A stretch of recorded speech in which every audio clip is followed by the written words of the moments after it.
Je m'appelle Claire Weller, et si vous aviez demandé à ma famille, ils vous auraient dit que j'étais la gentille qui ne pouvait pas le pirater. Je me tenais dans le couloir du palais de justice, regardant le sourire de ma sœur s'installer comme une victoire, et 15 ans de licenciement aiguisés en un seul point clair. Lena avait 7 ans de plus, brillante, et sûre qu'elle appartenait au centre de chaque pièce. Elle avait fait ses études de droit et était devenue partenaire avant 40 ans. Lors des dîners, mes parents récitaient ses victoires comme des écritures. Et moi, j'avais été classée comme le récit édifiant, la fille qui a abandonné après 1 an. Ma mère appelait ça de la sensibilité. Mon père appelait ça de l'inutilité. Lena a appelé ça le destin enveloppé d'un sourire. Tout le monde ne peut pas être avocat, dirait-elle. Le monde a aussi besoin d'aide. Ils n'ont jamais demandé ce que j'avais réellement fait, alors je les ai laissés garder leur histoire.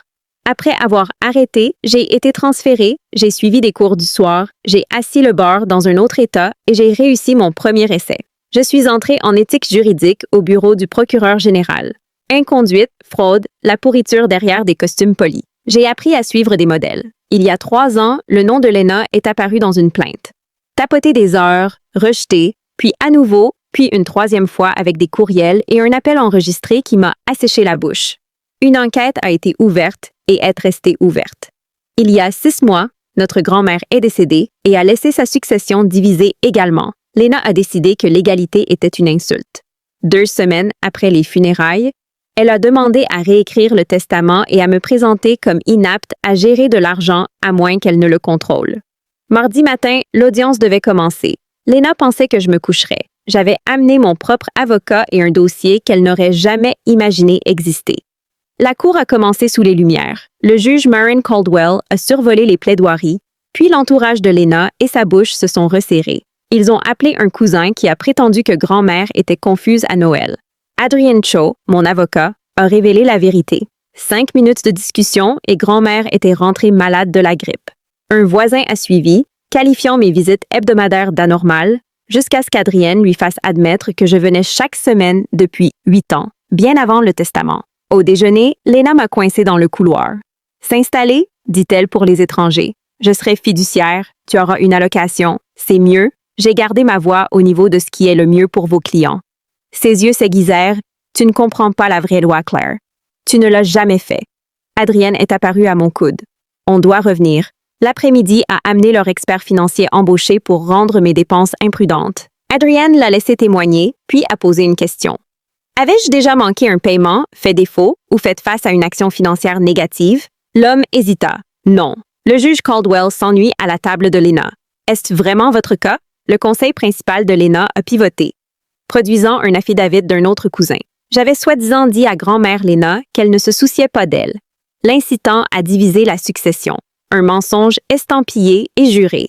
Adrienne Rose, témoin de réfutation, votre honneur. Continuez. J'appelle Claire Weller. J'ai prêté serment et j'ai répondu clairement. Visite hebdomadaire, livres et jardin. Pas de pression sur la volonté. Alors Adrienne demanda « Mademoiselle Weller, quelle est votre occupation? » Le silence se répandit. « Je suis enquêteur principal en éthique pour le procureur général de Virginie, ai-je dit, et je siège au conseil de discipline du barreau de l'État. » Le visage de Lena s'est vidé. Le juge Caldwell se pencha en avant. « Alors, vous êtes avocat? »« Oui, votre honneur. » Son marteau a cliqué. « Continuez. » La voix d'Adrienne s'est restée douce. « Votre honneur, à titre professionnel de ma cliente, a-t-elle rencontré mademoiselle Lena Weller en matière d'éthique? » Lena se leva d'un bond. Objection non pertinente. Le juge Caldwell n'a pas cligné des yeux. « Réponds. »« Oui, j'ai dit. Lena Weller fait l'objet d'une enquête ouverte pour inflation de facturation et conflits d'intérêts. » Adrienne leva une page. « Autorisation de divulgation limitée signée par le président du conseil de discipline ce matin. »